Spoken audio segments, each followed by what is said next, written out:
ಲೀಡರ್ಗಳೆಲ್ಲ ಸೇರಿ ಸಂತೋಷ್ ಲಾಡು ಅವರು ಕುಸುಮಾ ಅವರೆಲ್ಲ ಸೇರಿ ಅನೇಕ ಯೋಜನೆಗಳು ಈ ಬೆಣ್ಣೆಹಳ್ಳ ಈ ಮಾದಾಯಿ ಕಳಸಾ ಬಂಡೂರಿದ್ದು ಅದಕ್ಕೂ ಟೆಂಡರ್ ಈಗಾಗಲೇ ಟೆಂಡರ್ ಕರೆದು ಬಿಟ್ಟಿದ್ದೀನಿ ನಾನು.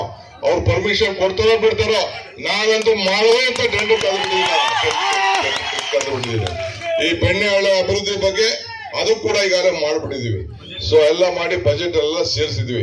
ಹಂಗೆ ನೀವು ತಲೆ ಕೆಡ್ಸ್ಕೊಳಕ್ ಹೋಗ್ಬೇಡಿ. ಈ ಸತಿ ನೀವು ಗೆಲ್ಲಬೇಕು. ಮುಂದಕ್ಕೆ ಈ ಕ್ಷೇತ್ರದಲ್ಲಿ ಮತ್ತೆ ಕಾಂಗ್ರೆಸ್ MLA ಕೂಡ ನಾವು ಗೆಲ್ಸುವಂತ ಜವಾಬ್ದಾರಿ. ಆಮೇಲೆ ವಿಜಯೇಂದ್ರ ಹೇಳ್ತಾ ಇದಾರೆ ಇದು ಟೆಂಪ್ರರಿ ಇಲ್ಲ, ನಾವೀಗ ನಿಲ್ಲಿಸ್ಬಿಡ್ತೀವಿ ಅಂತ ಹೇಳ್ತಾ ಇದ್ದೀನಿ ಯಡಿಯೂರಪ್ಪನ ಮಗಂಗೆ. ಇದು 5 ವರ್ಷದ ಸರ್ಕಾರ ಅಲ್ಲ, ಇನ್ನ DK ಶಿವಕುಮಾರ್ ಸಿದ್ದರಾಮಯ್ಯನವರು ನಾವೆಲ್ಲ ಸೇರಿ ಇನ್ನ 10 ವರ್ಷ ಈ ಸರ್ಕಾರ ಅಮ್ಮ ಈಗ ಹೇಳೋದಲ್ಲ. ನಮ್ಮ ಯತೀಂದ್ರ 2,24,000 ಬರ್ತಾದೆ ವರ್ಷಕ್ಕೆ.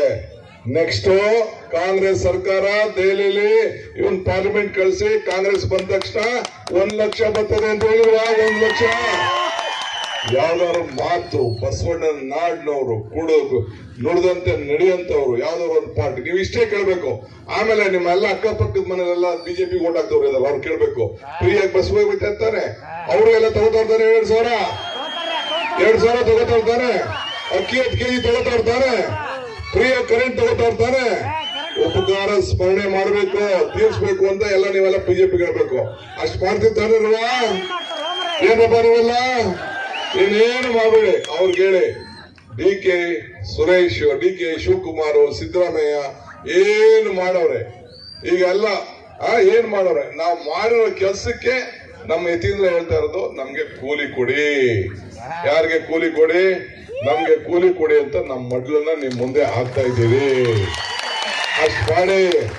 ಈಗ ರೈತರ ಸಾಲ ಕೂಡ ನಾವೀಗಾಗಲೇ ಯೋಚನೆ ಮಾಡ್ತಾ ಇದ್ದೀವಿ. ಯಾವ ರೀತಿ ರೈತರ ಸಾಲ ಮನ್ನಾ ಮಾಡಬೇಕು.